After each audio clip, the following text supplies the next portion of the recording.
एक समय की बात है, एक राजा जो बहुत ही संचयी था, वह अपने राज्य में हर चीज को संचय करता था, चाहे वह धन हो, भोजन हो या यहाँ तक कि ज्ञान भी।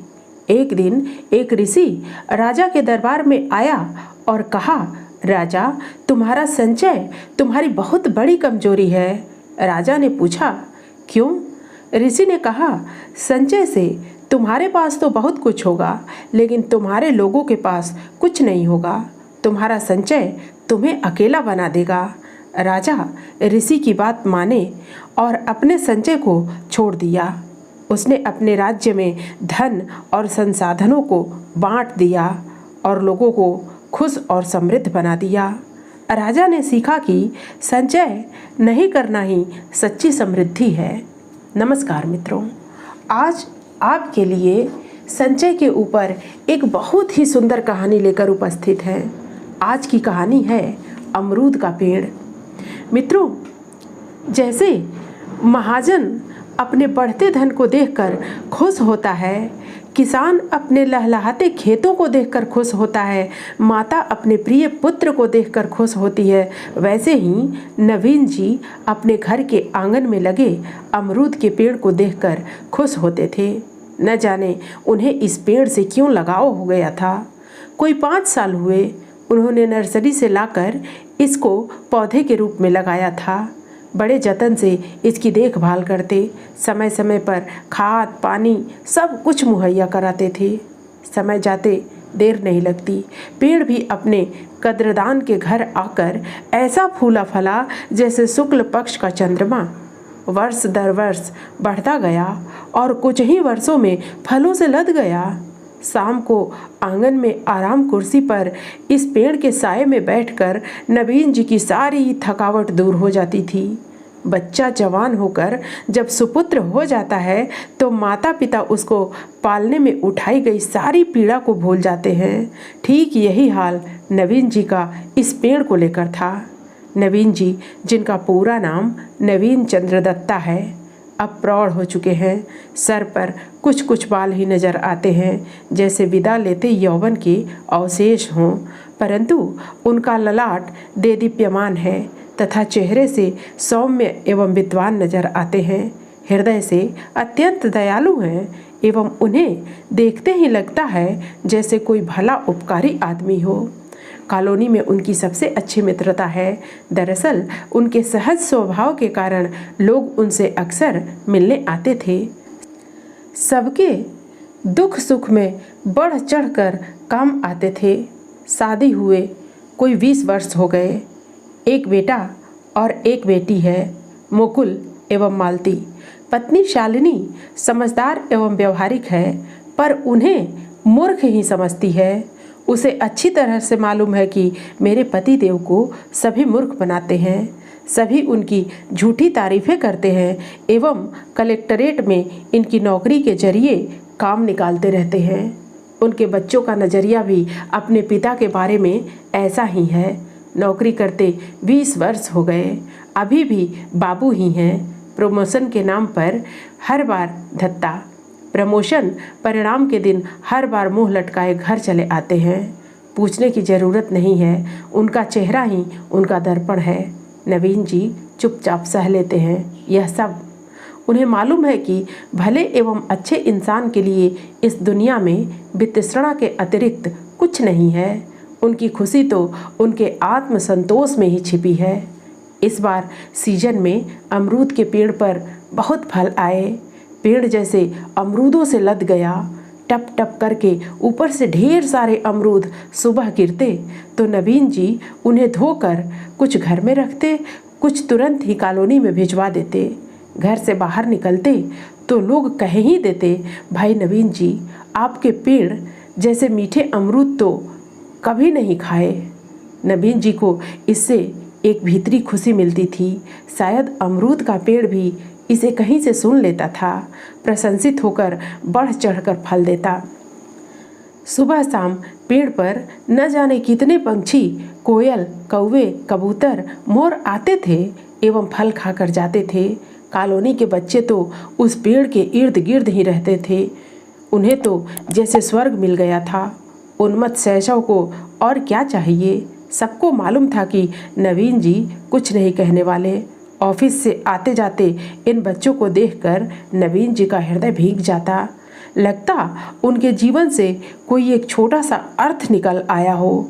सज्जन इंसान की यही निशानी है। मिट्टी किसी की भीगती है परंतु तृप्ति उसको मिलती है। दुख किसी को पहुंचता है परंतु पीड़ा उसके अंतस में उभरती है। आज ऑफिस से आते हुए वे 4-5 लोहे के हुक लगवाकर बांस ले आए थे। घर आते ही पत्नी बच्चों ने टोका, ये क्या कर रहे हैं आप? क्या आपको मालूम है इससे हमें कितनी तकलीफ होती है? सारे दिन बच्चे मुंडेर पर बैठे रहते हैं, पक्षी अधपके फल गिराते रहते हैं, सफाई कर कर के हम थक जाते हैं और आप यह बांस भी ले आए? कुछ और भी कसर रह गई थी? बड़े सहज भाव से नवीन जी ने कहा, भाग्यवान बच्चों को बहुत तकलीफ होती है। अभी कल ही पड़ोसी गिरीश जी के बच्चे अमरूद तोड़ते हुए गिर गए थे। मैंने सोचा बांस छप्पर पर रख दूं तो बच्चे छप्पर से लेकर बांस से अमरूद तोड़ लेंगे। एमए फर्स्ट क्लास पत्नी ने सर पीट लिया। मन ही मन कूढ़ी और खींच कर रह गई। एक यही बेवकूफ़ मिला था जगत में मेरे लिए। लेकिन नवीन जी चुप। अमरूद का पेड़ भी उनके साथ चुप खड़ा था, मानो कह रहा था कि संसार के मूर्खों में तुम अकेले नहीं हो, लेकिन दोनों दाता होने का सुख जानते थे। धरती जैसे धन धान्य से भरकर सब कुछ अपने संतानों को दे देती है, वैसे ही विसर्जन के सार गर्भित सुख से नवीन जी मालामाल थे। इस बार तो सीजन में इतने फल आए कि कॉलोनी के लोग तो क्या पक्षी भी निहाल हो गए। यहाँ तक कि गाय बकरियाँ भी अधपके फलों को खाने के लिए आने लगीं। सभी उस पेड़ को दुआ देते थे एवं इन दुआओं के मिलते अमरूद का पेड़ हर वक्त फलों से भरा मिलता था। कल्प वृक्ष हो गया था पेड़। उपकारी व्यक्ति की संपत्ति जैसे कभी खाली नहीं होती, वैसी ही हालत पेड़ की थी। प्रकृति का यह गूढ़ रहस्य नवीन जी के साथ साथ पेड़ को भी समझ में आ गया था। शायद किसी की दुआ नवीन जी को भी लग गई। इस साल उनका बरसों से रुका प्रमोशन हो गया। अब वे अपने महकमे में अधिकारी हो गए। लेकिन प्रमोशन के साथ ही उनका स्थानांतरण भी जोधपुर से 350 किलोमीटर दूर जयपुर हो गया। नवीन जी की वर्षों की मुराद पूरी हुई। बुढ़ापे में उन्हें बाबूजी सुनना बहुत बुरा लगता था। सोचा कम से कम बच्चों की शादी में तो कह पाऊंगा कि मैं सरकार में अफसर हूँ। अफसर आखिर अफसर ही होता है। बाबू को तो सब्जी वाला भी सलाम नहीं करता। पैसा ही सब कुछ थोड़े ही है, इज्जत भी तो कुछ चीज़ है। इंसान की मन स्थिति के अनुकूल ही उसके विचार बन जाते हैं। चूँकि दूसरी जगह तुरंत रिपोर्ट करना था, अतः आनन फानन में ही सामान पैक हो गया। उन्होंने मकान मालिक का हिसाब कर उन्हें चाबी पकड़ा दी। कहा, हम सभी कल यहाँ से चले जाएंगे। नई जगह की नई तकलीफ़ें नवीन जी के जेहन में घूमने लगी थीं। रात बराबर सो भी नहीं पाए। सुबह सूर्य जल्दी ही उग आया था। शायद उन्हें भी नवीन जी को विदाई देनी थी। अच्छे दिनों में समय जाते देर नहीं लगती। आंगन में हल्का सुनहरा प्रकाश बिखरने लगा था। अमरूद का पेड़ आंगन में यथावत खड़ा था। पत्तियों पर ओस की बूंदें सुहावनी लग रही थीं। नवीन जी ने एक एक कर सारा सामान बाहर भिजवाया एवं घर खाली होने पर आंगन में आए। अब तक बच्चे एवं पत्नी भी बाहर जा चुकी थी। नई सरकारी गाड़ी में बैठने की सबको जल्दी थी। अमरूद का पेड़ जैसे उन्हें विदाई देने को खड़ा था। मूक और प्रगल्भ उसे देखते ही भाव विभोर हो गए। कस कर पकड़ लिया उसे और फफक कर रो पड़े। इस शहर को छोड़ते हुए उन्हें सर्वाधिक दुख इस पेड़ को छोड़ने का हो रहा था। मानो कोई भाई से भाई बिछुड़ रहा हो।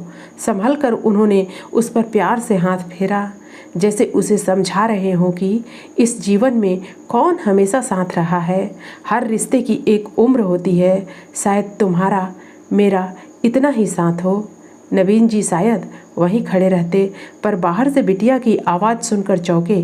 पापा, कॉलोनी के लोग और बच्चे आपका बाहर इंतज़ार कर रहे हैं। नवीन जी बाहर आए और आश्चर्यचकित रह गए। कॉलोनी के सभी लोगों ने उन्हें फूलों से लाद दिया। बच्चे बूढ़े सभी उन्हें बाहर सरकारी गाड़ी तक छोड़ने आए। गाड़ी में बैठते बैठते भी वे अमरूद का पेड़ देखना न भूले। शायद कह रहे हों, मित्र फिर मिलेंगे। समय कितना जल्दी बीत जाता है, पता ही नहीं चलता। नए काम की आपाधापी एवं जिम्मेदारी में नवीन जी को पता ही नहीं चला कि जोधपुर छोड़े 2 वर्ष हो गए। इन्हीं दिनों ऑफिस के काम से कोर्ट की एक पेशी के सिलसिले में उन्हें जोधपुर जाना पड़ा। जोधपुर सुबह पहुंचकर उन्होंने सोचा पहले कोर्ट का ही काम कर लिया जाए। होटल से तैयार होकर वे सीधा कोर्ट पहुंचे। पेशी से वापस आते आते उन्हें 2 बज गए। सीधे होटल पहुंचकर कमरा खाली किया एवं गाड़ी में नीचे आकर बैठ गए। ड्राइवर उनका इंतजार ही कर रहा था। गाड़ी में बैठते बैठते उन्हें पुराने घर की याद हो आई। पुरानी स्मृतियाँ कुरेदने लगीं। कॉलोनी रास्ते में ही थी। सोचा लगे हाथों सभी से मिल लें। पुरानी यादें ताज़ा हो आईं। अमरूद का पेड़ देखने को उनका अंतस तड़प उठा। वे सीधे अपने पुराने घर में गए और यह देखकर अचंभित हो गए कि वहाँ अब कोई पेड़ नहीं था। नए किराएदार ने बताया कि पेड़ कुछ समय पूर्व गिर गया, उसे फिकवा दिया गया। इसी दरमियान कॉलोनी के गिरीश जी वहाँ आ गए। उन्हें दूर एक तरफ ले गए। कहने लगे, नवीन जी क्या बताएं, आपके जाने के बाद से ही इस पेड़ के बुरे दिन आ गए। नए किराएदार शर्मा जी कड़क आदमी हैं। उन्होंने पेड़ पर किसी को नहीं चढ़ने दिया। बच्चे भी डर से अब मुंडेर पर नहीं जाते। पक्षियों को गुलेल से मारते रहते हैं एवं पेड़ के फल बांटने का तो सवाल ही नहीं, सिवाय खुद के खाने के किसी और को फल देना तो इन्होंने सीखा ही नहीं। थोड़े ही दिनों में जैसे पेड़ को नज़र लग गई। पेड़ में कीड़े लग गए। इस वर्ष कोई फल नहीं आया। थोड़े दिनों में ही पेड़ ठूट हो गया एवं गिर गया। नवीन जी को जैसे सदमा लगा। वे चुपचाप आकर गाड़ी में बैठ गए एवं ड्राइवर को गाड़ी चलाने को कहा। गाड़ी में आते ठंडे झोंकों से शायद उनका मन शांत हुआ। सोचा यह प्रकृति अपने आप में कितनी पूर्ण है। जब तक फल बट रहे थे, फल आ रहे थे। ज्यों ही संचय शुरू हुआ, जैसे गंगोत्री ही कट गई। जो देना नहीं जानता उसे प्रकृति देती भी नहीं है। एक अजीब से विषाद भरे इस ज्ञान के मर्म को सोचते सोचते न जाने कब उनकी आंख लग गई। मित्रों, फिर मिलते हैं अगली प्रस्तुति में नई कहानी के साथ। धन्यवाद।